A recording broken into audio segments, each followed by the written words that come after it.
এই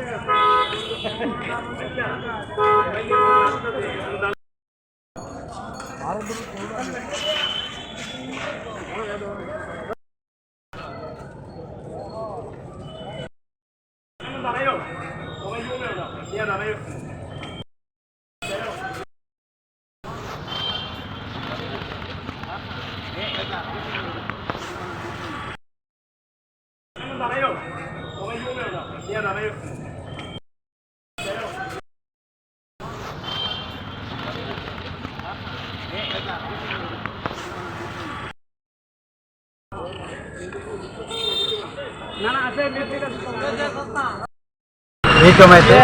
প্রধান বক্তা হিসেবে উপস্থিত থাকবেন আমাদের রাজ্যের প্রাক্তন মুখ্যমন্ত্রী, বর্তমানে বিরোধী দলের নেতা কমরেড মানিক সরকার ও অন্যান্য নেতৃবৃন্দরা। অবশ্যই আপনারা এই সমাবেশে শেরপকংশের ছাত্র যুবদেরকে উপস্থিত করার জন্য আগামী 6 তারিখ আমাদের সকলের গন্তব্য হোক শ্রীনাথ বিদ্যানিকেতন ময়দান, এই আহ্বান আমরা জানাই। গণতান্ত্রিক যুব ফেডারেশন এবং উপজাতি যুব ফেডারেশনের উদ্যোগে আগামী 6 তারিখ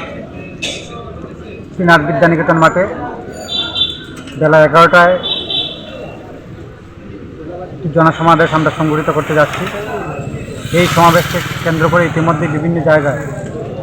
টিএএফ এবং টিএএফের উদ্যোগে আমরা পথসভা, বাজার জমায়েত, বাড়ি বাড়ি প্রচার এবং লিফলেট বিলি ইত্যাদির মধ্য দিয়ে মানুষের কাছে আবেদন জানাচ্ছি আগামী 6 তারিখ রাজ্যের বিজেপি জোট সরকারের বিরুদ্ধে যে নেতিবাচক সিদ্ধান্তগুলি তারা অতীত দিনে গ্রহণ করেছে তাদের প্রতিবাদ জানিয়ে আমরা এই সমাবেশ থেকে আওয়াজ তুলতে চাই।